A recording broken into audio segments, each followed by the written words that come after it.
இவ்ளோ பாடுபட்டு என்ன பிரயோஜனம்? நம்ம கண்ணு முன்னாடியே கல்யாணத்தையும் ரிசப்ஷனையும் நடத்தி முடிச்சிட்டாளே உமா. அத நினைச்சாதாண்டா அம்மாவுக்கு வயிறெல்லாம் எரியுது. ஆமாமா, அந்த ராஜாராம் போட்ட சவாலெல்லாம் முறியடிச்சு அவன் கண்ணு முன்னாலே அந்த கல்யாணத்தை நடத்திட்டான் அந்த கிருஷ்ணன். ஏன் கையாலேயே ஆரத்தி எடுக்க வச்சு ஏன் கையாலே அவங்களுக்கு பாலும் பழமும் வேற குடுக்க வச்சுட்டா. இங்க பாரு கண்ணா, இது நம்மளுடைய கடைசி முயற்சி கிடையாது. ஜெயிக்கிற வரைக்கும் நம்ம பிளான் பண்ணிக்கிட்டே தான் இருக்கணும். அதான் எல்லாம் முடிஞ்சு போச்சுமா, இனிமேல் என்ன? இங்க பாரு கண்ணா, அம்மாவுக்கு ஒரு புது பாயிண்ட் கிடைச்சிருக்கு. அந்த அவந்திகாவுக்கும் கவிதாவுக்கும் ஒரு 7ஆம் பொருத்தம் இருக்கிறத அம்மா இன்னைக்கு தாண்டா கவனிச்சேன். இங்க பாரு, அந்த அவந்திகாவோட குணம் எடுத்தெறிஞ்சு பேசுற குணம். அத வச்சே அந்த குடும்பத்தை அம்மா எப்படி உடைச்சு காமிக்கிறேன்னு மட்டும் நீ பாருடா. அப்படியா? சூப்பர்மா. அம்மா, இதுக்கு ஏதாவது ஹெல்ப் பண்ணுமா? டேய், அந்த வீட்டை நாசமாக்குற வேலையை அம்மா பாத்துக்கிறேன்டா. அந்த ஆபீஸ நாசமாக்குற வேலையை நீ பாத்துக்கோ, அது போதும். எப்படி ஆபீஸ்க்கு போன 2வது நாளே அங்க இருக்கிற மேனேஜரை தூக்கிட்டு நீ மேனேஜர் அணியும், அதே மாதிரி நீ அந்த ஆபீஸ்க்குள்ள அடி எடுத்து வச்சு 1 வருஷம் ஆகிறதுக்குள்ள நீ அந்த ஆபீஸ்க்கே எம்டி ஆகி காட்டணும்டா. இந்த பிச்சை காசு 30,000 40,000 நமக்கு முக்கியம் இல்லடா. மொத்த சொத்தையும் நம்ம அடிச்சு காட்டணும், அதுதான்டா முக்கியம். இந்த அம்மாவுக்கு நீ பண்ற உதவினா அதான் செய்வியா?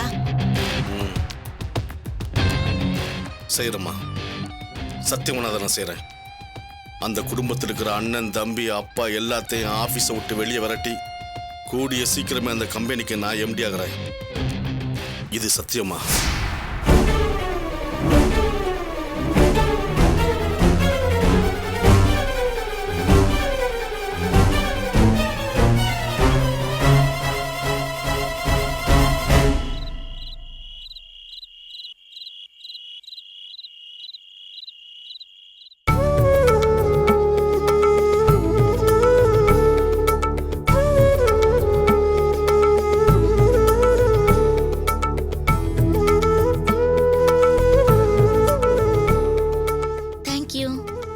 அவந்திகா, அவன் சொல்ற மாதிரி கேட்டுக்கோமா. நட்ராஜ் மனசு கோணாம நடந்துக்கணும், சரியா? ஐயோ, எல்லாம் எனக்கு தெரியும் ஆண்டி, போர் அடிக்காதீங்க.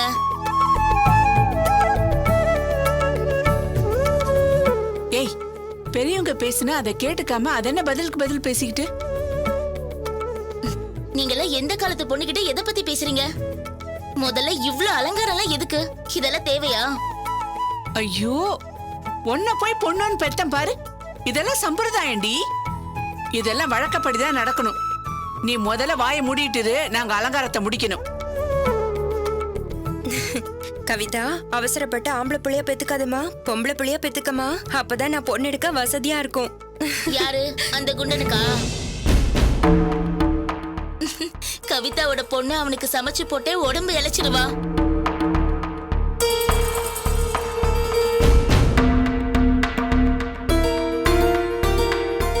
ஏண்டி, வாயை மூடிக்கிட்டு சும்மா இருக்க மாட்டியா?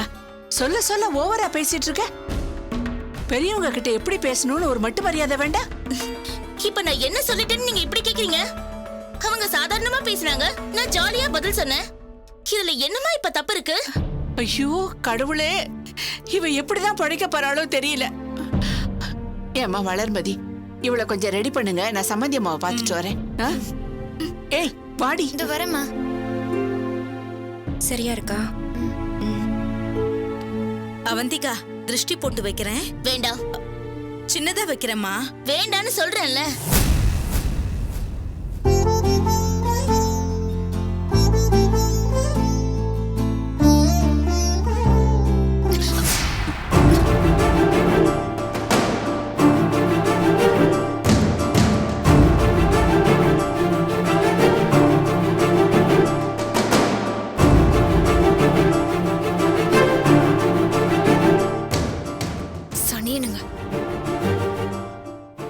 திட்டினாலும் இதுங்களுக்கெல்லாம் அறிவே வராது. இடிக்கிறதுக்குன்னே அலையுதுங்க.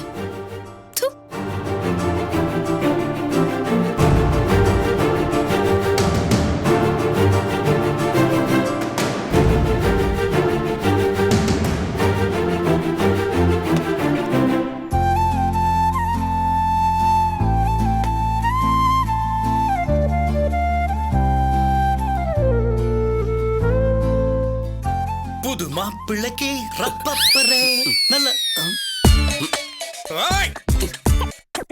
மாப்ள என்னடா மாமா டேய் கை தூக்குடா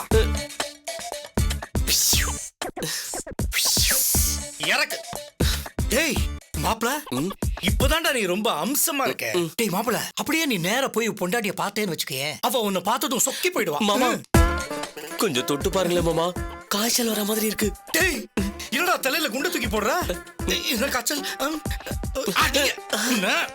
ஏண்டா டேய் மானத்தை வாங்குறியடா இந்த காலத்துல அவன் ஃபர்ஸ்ட் நைட் நடக்கலன்னு நாயா அலையறானுங்க இவருக்கு காய்ச்சல் வருதாம்ல டேய் வெளியில சொல்லிடாதடா எல்லாரும் சிரிச்சிருவானுங்க மாமா எக்ஸ்பீரியன்ஸே இல்லையா மாமா எப்படி மாமா ஐயோ நல்லா கேட்டான்டா கேள்வி டேய் மாப்ள உலகத்திலேயே ட்ரைனிங் இல்லாம அனுப்பப்படுற ஒரே ஒரு இடம் ஃபர்ஸ்ட் நைட் ரூம் மட்டும் தான்டா இதுக்கும் ட்ரைனிங் இல்ல அது இல்லன்னு சொல்லி என்ன கேவலப்படுத்திடாத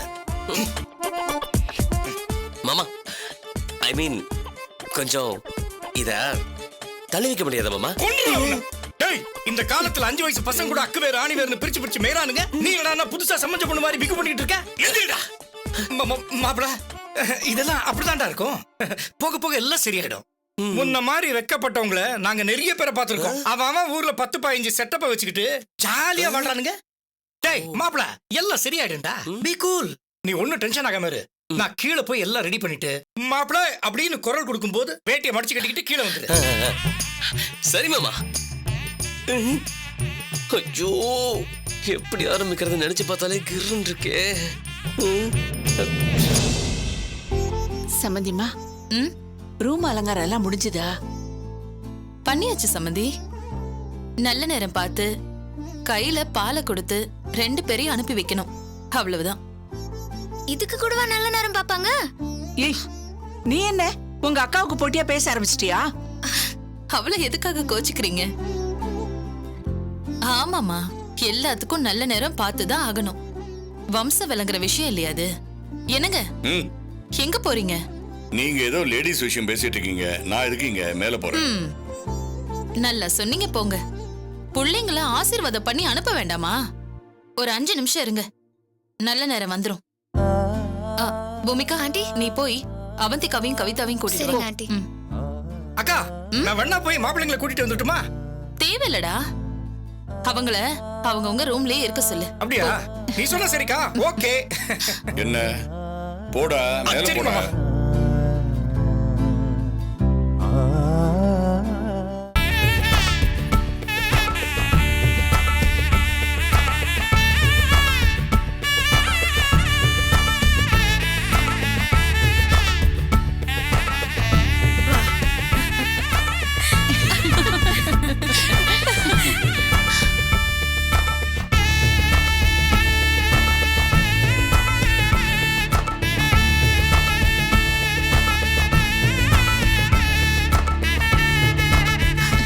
என்னங்க, கொஞ்சம் மேல வாங்க.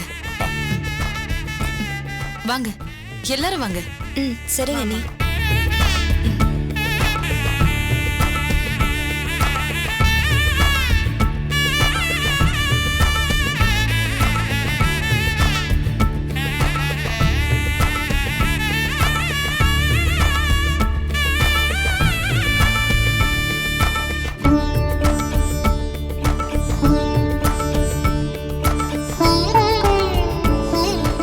என்னங்க, இவங்களுக்கு திருநீர் வச்சு விடுங்க. நீ வச்சு விடு. இல்லங்க, நீங்களே வச்சு விடுங்க. வச்சு விடுங்க. போ.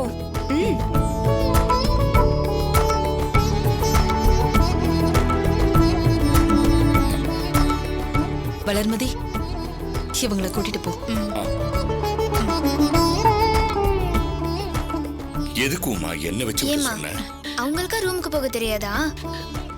அட பகவானே, இவ வாய்க்கு ஒரு பூட்டு போடக்கூடாதா? இதெல்லாம் சம்பிரதாயண்டி.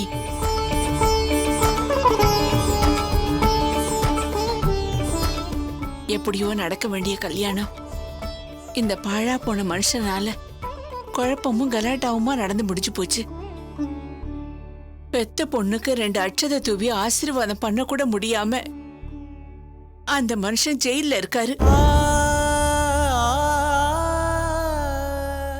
எதுக்கு சம்பந்தி நல்ல நேரத்துல கண் கலங்குறீங்க? சம்பந்தி, என் மகளுக்கு நீங்க தெய்வம் மாதிரி. இதே வேற ஒருத்தவங்களா இருந்தா அவர் படுத்தின பாட்டுக்கு எங்க அவந்திக்காவ வேண்டானே சொல்லிட்டு போயிருப்பாங்க. ஏதோ அந்த கடவுளா பார்த்துதான் அவந்திக்காவ உங்ககிட்ட அனுப்பி வச்சிருக்காரு. ரொம்ப நன்றி சம்பந்தி, ரொம்ப நன்றி. சின்ன சின்ன விஷயத்துக்கு போய் பெரிய பெரிய வார்த்தை எல்லாம் பேசாதீங்க சம்பந்தி. அதான் அவந்திகா கல்யாணம் நல்லபடியா நடந்துருச்சுல்ல. இப்போ சாந்தி முகூர்த்தமே நடக்க போகுது. இதுக்கு மேல என்ன வேணும் உங்களுக்கு? விடுங்க, இனி எல்லாம் நல்லபடியாவே நடக்கும் பாருங்க. ரொம்ப நன்றி சம்பந்தி. அப்ப நாங்க கிளம்புறோம். அட, இந்த ராத்திரி நேரத்துல கிளம்பி தனியாவா போக போறீங்க? சம்பந்தி, நீங்க இன்னைக்கு இங்கேயே தங்கிடுங்க. ஆண்டி, பரவாயில்ல சம்பந்தி, இப்ப ஒன்னும் லேட் ஆயிடல. ஏதாவது ஒரு ஆட்டோ பிடிச்சு போயிடுறோம். அதிகம் போனா ஒரு 20 நிமிஷம். நாங்க போய்க்கிறோம். வீட்ல எல்லாம் போட்டது போட்டபடி கிடக்கு. எல்லாத்தையும் போய் சரி பண்ண வேண்டாமா? சரி, அப்போ ஒண்ணு பண்ணுவோம். என் பையனை உங்களுக்கு துணைக்கு அனுப்புறேன். அதெல்லாம் எதுக்கு சம்பந்தி? இருங்க, இந்த வீட்ல இருந்து உங்களை தனியா என்னால அனுப்பி வைக்க முடியாது. சரவணா, அம்மா. சரவணா, வாப்பா. சொல்லுங்கம்மா. நீ இவங்களுக்கு வீடு வரைக்கும் துணைக்கு போயிட்டு வா. நானா? இவனா? என்ன ரெண்டு பேரும் ஒரே நேரத்துல இப்படி பேசுறீங்க? உங்களுக்குள்ள ஏதாவது பிரச்சனையா? சேச்சா, அப்படிலாம் ஒண்ணும் இல்லம்மா.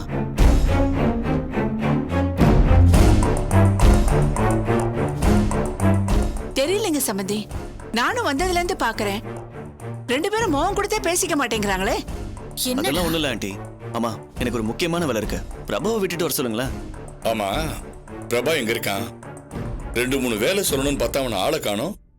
ஆமாங்க, சாயந்தரம் போனவன் இன்னும் வராம தான் இருக்கான். எங்க போனான்னு தெரியலையே. பொறுப்பு இருக்கா அவனுக்கு? வீட்டுல எவ்வளவு பெரிய விசேஷம், அவன் ஊர் சுத்திட்டு இருக்கான். இப்ப அவனும் இல்ல, இவனும் போக மாட்டேன்னு சொல்றான். இப்ப என்னங்க செய்யறது? அதான் நாங்களே போய்க்கிறோம்னு சொல்றேன் இல்ல சம்பந்தி. உங்களுக்கு எதுக்கு சிரமம்? ஐயா, அதெல்லாம் ஒண்ணும் சிரமம் இல்லம்மா. சரவணா, அப்பா, என்ன முக்கியமான வேலை இருந்தாலும் சரி நாளைக்கு பாத்துக்க. கொண்டு போய் விட்டுட்டு, அது மட்டும் இல்ல, நீ அங்கேயே தங்கிட்டு வா. என்னப்பா அங்க தங்கணுமா? ஆமாண்டா. அங்கிள், அதெல்லாம் எதுக்கு அங்கிள்? பரவாயில்ல. ஆம்பளை இல்லாத விடுமா, துணைக்கு நைட் அங்க தங்கிட்டுமே, காலையில வந்துட்டோம். போயிட்டு வாடா. போயிட்டு வந்துரு சரவணா. வாங்க ஆண்டி.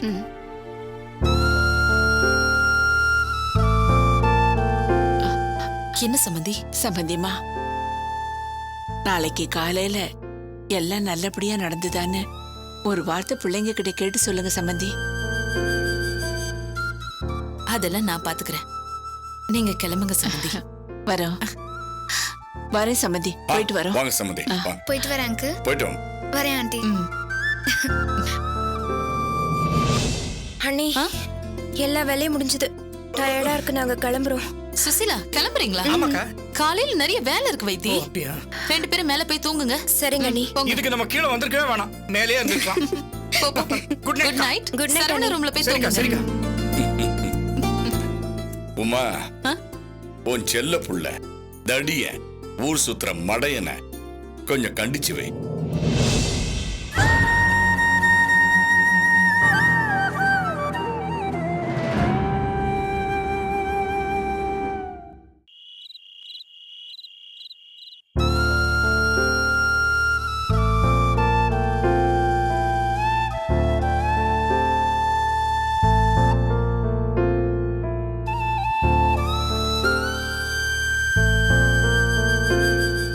தம்பி, இவ அக்கா ரூம் அங்க இருக்கு. ஏசி போட்டு படுத்துக்கோங்க. அதெல்லாம் வேண்டாம் ஆண்டி, நான் இங்கேயே படுத்துக்கிறேன். ஒரு தலகாணியும் பெட்ஷீட் மட்டும் கொடுங்க போதும். இல்ல தம்பி, இங்க போய் எப்படி தூங்குவீங்க? ஒன்னும் பிரச்சனை இல்ல ஆண்டி. அதான் வேண்டான்னு சொல்றாருல்லம்மா, எங்க இஷ்டமோ அங்க படுக்கட்டும். நீ உள்ள வாமா. நீ ஏண்டி இப்ப எரிஞ்செரிஞ்சு விழுந்துட்டு இருக்க? இன்னைக்கு ஒரு நாள் நான் தீக்குச்சி மாதிரி இருக்கணும்னு வேண்டுதல். வந்து படுக்க போறியா இல்லையா? சரிடி, நான் வந்து படுக்கிறேன். நீ முதல்ல அந்த தம்பிக்கு பெட்ஷீட்டும் தலகாணி கொண்டு கொடு. போ.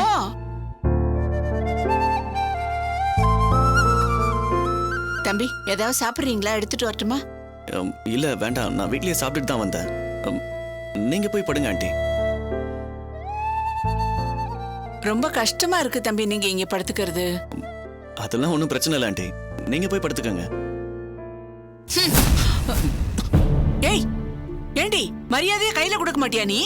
மா இந்த மரியாதை அதிகம் தான். நீ பேசாம இப்ப உள்ள வரையா இல்லையா? ஐயோ உன்னோட பெரிய தலைவலிடி. சரி தம்பி, உங்களுக்கு ஏதாவது வேணும்னா என்ன கூப்பிடுங்க. நான் இங்கதான் இருப்பேன். சரி தம்பி, போய் படுங்க. ஆமா. ஐயோ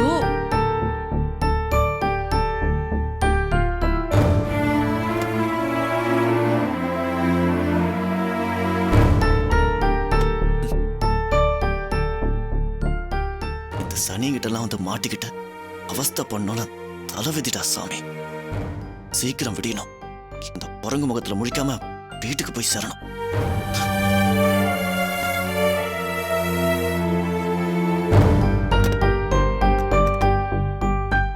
ஏய் பூமிகா, என்னடி இது? நான் இன்னைக்கு உன் கூட தான் தூங்க போறேன். என்னடி இது அதிசயமா இருக்கு? துணைக்கு படுத்தால நீ விரட்டி விட்டுருவ. இன்னைக்கு நீயே வந்து என் கூட படுத்துக்கிறேன்னு சொல்ற? உன் மேல எனக்கு பாசம் பொத்துக்கிட்டு வந்துச்சுன்னு வச்சுக்கோ. இப்ப நாங்க தூங்கணுமா வேண்டாமா? உனக்கு இன்னைக்கு ஏதோ பைத்தியம் தான் பிடிச்சிருக்குன்னு நினைக்கிறேன். இத பார், நான் படுத்ததுக்கு அப்புறம் கொரட்டா அது இதுன்னு ஏதாவது சொல்லிட்டு இருந்த. ஐயோ அம்மா, நான் எதுவும் சொல்ல மாட்டேம்மா. நீ நல்லா இழுத்து போத்திட்டு தூங்கு. இப்பெல்லாம் யாருமே நம்ப முடியல. என்னமோ பண்ணி தொலை. எனக்கு தூக்கம் வருது, நான் தூங்க போறேன்.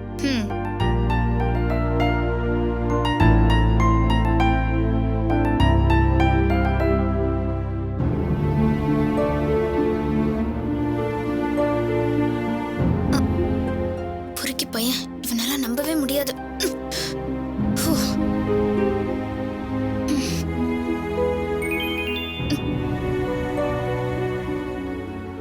இந்த நேரத்துல யார் எஸ்எம்எஸ் அனுப்புறது? மை காட், கமல் எதுக்கு இந்த நேரத்துல எஸ்எம்எஸ் கொடுத்திருக்காரு?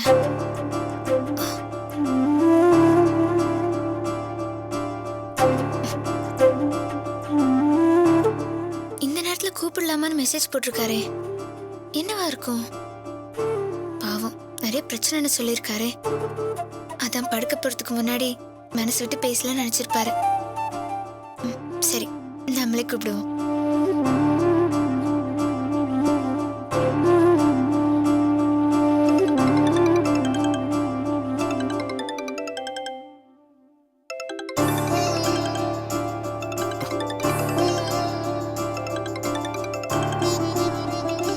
எவ்வளவு நல்ல மனசு அவளுக்கு. லேட் நைட் பேசணும்னு சொல்றானேன்னு கொஞ்சம் கூட சங்கடப்படாம உடனே கூப்பிடுறா. Hello Arshini, sorry and thank you. அட, எதுக்கு கமல் ரெண்டையுமே சொல்றீங்க? சாரி உங்களை இவ்வளோ லேட்டாக டிஸ்டர்ப் பண்ணதுக்கு. அண்ட் தேங்க்ஸ், நீங்கள் லேட்டானதை பற்றி கவலைப்படாம என்னை உடனே கூப்பிட்டதுக்கு. போதும். பெஸ்ட் ஃப்ரெண்ட்ஸ்க்கு நடுவுல சாரி தேங்க்ஸ் ரெண்டுமே கூடாதுன்னு சொல்லுவாங்க. அப்ப இன்னும் நீங்க என்ன பெஸ்ட் ஃப்ரெண்டா நினைக்கல, அப்படிதானே? அட நீங்கள் வேற அர்ஷினி, எனக்கு நீங்கள் தான் பெஸ்ட் ஃப்ரெண்ட். சொல்லப்போனா நீங்கள் மட்டும்தான் பெஸ்ட் ஃப்ரெண்ட். ஆனால் நீங்கள் என்ன நினைப்பீங்களோன்னு தான். ஒன்னும் நினைக்கல. எனக்கும் இப்போதைக்கு நீங்க மட்டும்தான் பெஸ்ட் ஃப்ரெண்ட். சரி சொல்லுங்க, என்ன இன்னைக்கு பகல் ஃபுல்லா உங்ககிட்ட இருந்து போனே காணோம்? என் போட்டோவை பார்த்துட்டு என்ன இதெல்லாம் ஒரு பொண்ணுன்னு நினைச்சிட்டீங்களா? அட போங்க, அது ஒரு பெரிய கதையாகி போச்சு. உங்க போட்டோவை நான் பார்க்கவே இல்லை. வாட்? என்ன உங்க வாட்ஸ்அப்ல ஏதாவது ப்ராப்ளமா? அதெல்லாம் ஒன்றும் ப்ராப்ளம் இல்லைங்க. உங்க போட்டோ ரிசீவ் ஆயிடுச்சு. அதை ஓபன் பண்ண போற நேரத்துல ஒரு பரதேசி வந்து மொபைலை தட்டி விட்டாங்க. போன் அப்படியே கீழே விழுந்து எல்லாம் சில்லு சில்லா நொறுங்கி போயிடுச்சுங்க. அட பாவமே. So what? நீங்க புது போன்ல பழைய மெமரி கார்டு போட்டு பார்க்கலாம்ல? அது இன்னும் பெரிய கொடுமைங்க. உங்க போட்டோ என்னோட போன் மெமரியில சேவ் ஆயிடுச்சு. போன் உடைஞ்சதுல அதுவும் கரெக்ட் ஆயிடுச்சு. ஓ அடடா, என்னங்க பெரிய பேட் லக்கா இருக்கே. இல்லைங்க, எனக்கு என்னவோ இது நல்லதுக்கு தான் தோணுது. யோசிச்சு பாருங்க, பார்த்தா நேர்ல தான் பார்க்கணும்னு நமக்கு விதி இருக்கோ என்னவோ. ஓ அப்படி ஒரு ஆங்கிள் இருக்கும். ஒரு நிமிஷம்.